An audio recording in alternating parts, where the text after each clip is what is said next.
Pendant toute la semaine, c'est Philippe Laruelle, le chef de l'entreprise De Buyer, qui nous régale. On s'occupe de la 3e recette de cette semaine. Il est parti sur un filet de cendre qu'il associe à une pomme de terre vitelotte et à un beurre aux noisettes.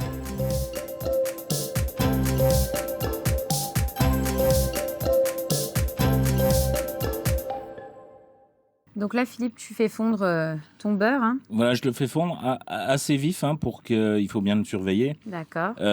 Pour qu'il devienne noisette. C'est-à-dire que la caséine commence un petit peu à brunir et donner ce goût noisette. Après, on le filtrera. D'accord.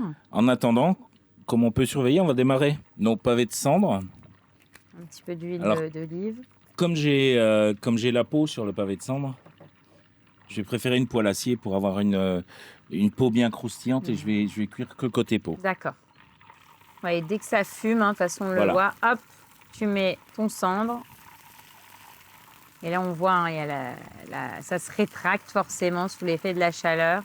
Et là, de toute façon, tu vas le cuire à l'unilatéral. Voilà, tout à fait. En gros, que côté peau. Que côté peau. La peau va protéger la force de la cuisson.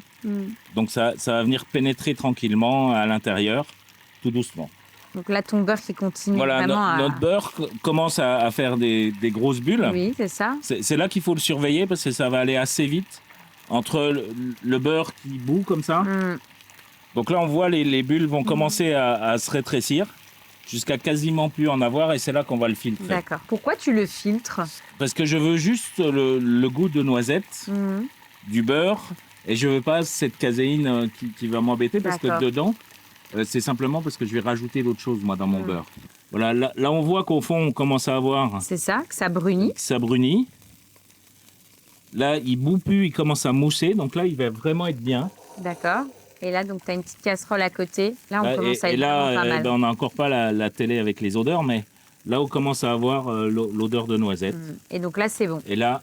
Donc, tu le passes. Je le passe, en plus, dans une casserole froide pour stopper la cuisson, pour pas qu'il continue à cuire. D'accord. Et là, c'est bon. Tu vas mettre... Je vais mettre un petit peu de tomates confites. Oui. Que j'ai hachées grossièrement. D'accord. Un peu de zeste de citron confit au sel, comme on a souvent dans la cuisine marocaine.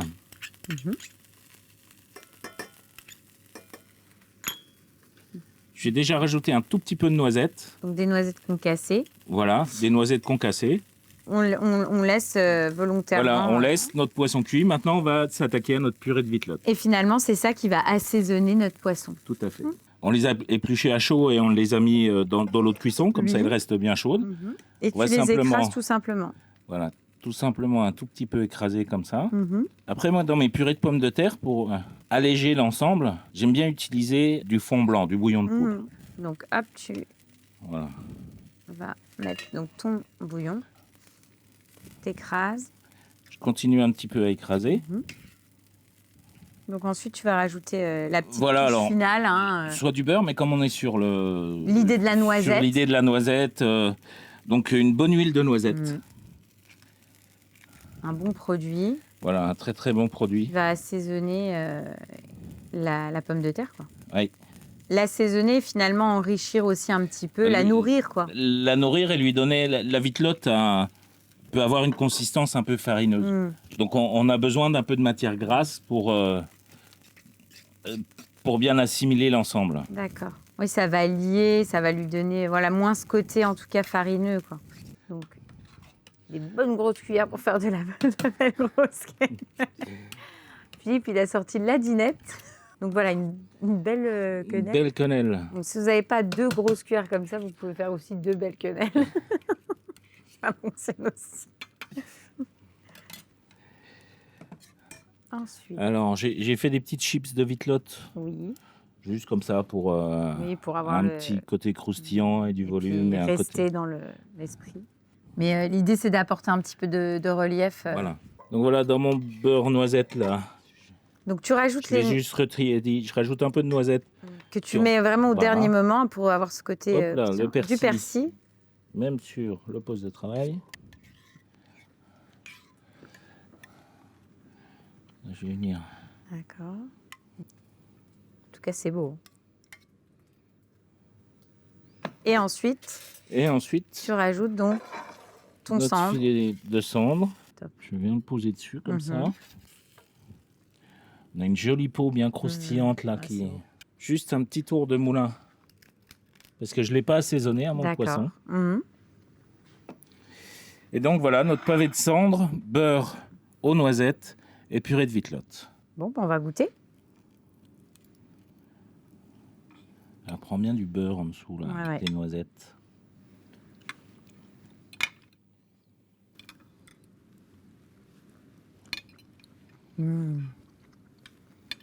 C'est top parce que, en fait,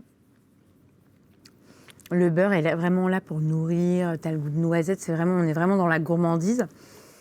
Et le fait d'avoir ajouté les petites notes comme ça de citron confit et de tomates séchées, tu sais, ça vient apporte casser le gras. Exactement. Ça vient apporter vraiment un petit coup de fraîcheur et de peps. Donc c'est très très bon.